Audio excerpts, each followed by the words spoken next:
they have half a business day, right? So it doesn't look like, I don't think it's necessary for them to put the package ahead of it, actually. I think all it's necessary is that you have a plan and you execute and you're supporting Argentina. I think it's pretty, if you'd have asked me a month ago that whether or not the Treasury of the United States would be talking about a $40 billion package to Argentina, I would have said no way.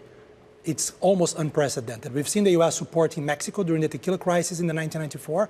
Back then, liquidity came with strings attached in the form of oil export guarantees. Now you have a $20 billion swap line with no strings attached, and we're talking about a swap, actually a credit line to buy back bonds on the secondary market. Argentina could save a ton of money because bonds are trading below par. And by the way, the toughest part of the job, Javier Milei has already done.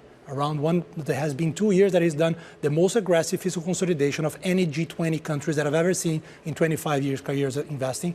So I think that people are making, this is Argentinian elections. There has to be some drama, but people are making a bit of much bigger of a drama than it should have been.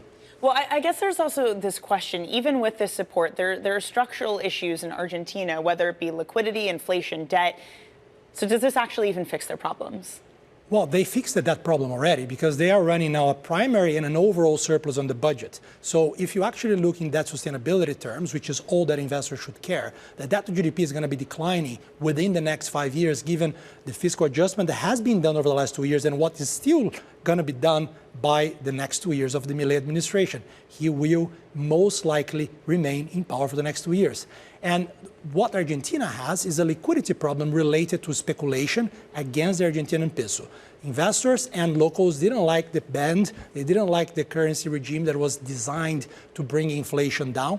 There is some merit to this criticism, but ultimately is a confidence issue. And that's why the $20 billion swap line is a game changer, because it's the US Treasury. Before, you were speculating against the government and the Central Bank of Argentina, which a lot of locals and internationals have done successfully for 30 years.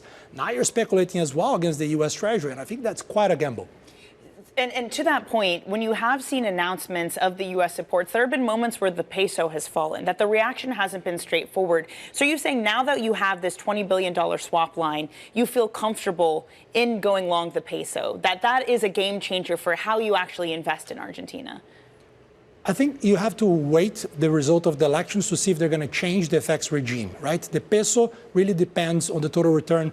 The currency traders, I'm not a currency trader myself, but I work with a bunch of them, and they're really keen to see what's going to happen next week, right? Because if the currency is going to devalue by 5, 10, 15%, then, well, that can hurt them a little bit in the beginning, and they want to see what's going to happen post-elections. Will they change the currency regime? But I think whatever happens, the currency is very likely to find stability after the election, after a revamp or not of the currency regime comes through, because this $20 billion is a lot of the monetary basis of Argentina. We're talking about close to 20% of all deposits and currency in circulation, the ballpark level. So that's, again, and they had reserves before that because the IMF gave them a very large package. So we're talking about gross reserves that could actually cover 40 to 50% of the monetary basis. So that's very large. And I would imagine that a speculation against the peso, given what's happening within the last couple of days, have been to a very large degree as well. So I wouldn't be surprised at all if the peso strengthens after the election. Gustavo, you started out this conversation by saying this is unprecedented, this amount of support from the U.S. It's abundantly clear what Milei gets out of this. What do you make of why the Trump administration is offering this unprecedented amount to help prop up Argentina?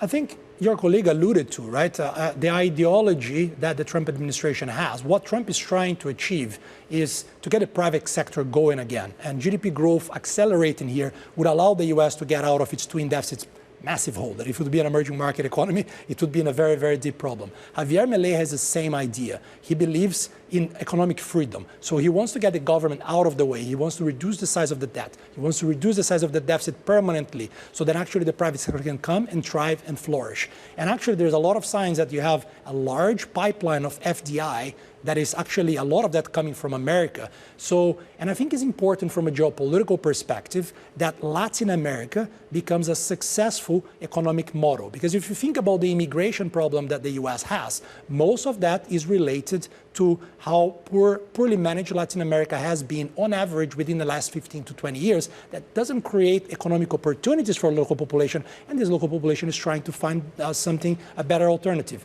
People make a big fuss about the soybeans. The soybeans, Americans haven't been exporting soybeans to China for different reasons because of the trade war. China is using the leverage that they have. The fact that the US is actually supporting the peso didn't change the trade in the soybeans at all, right? Mm-hmm. So I think politically makes a lot of sense. Yeah. For historically, the US has had a policy of having a lot of stick against Latin American countries. You need more carrots. You need to incentivize these countries to deliver higher GDP growth, and I think that's what they're supporting, a regime that is actually already doing that by itself.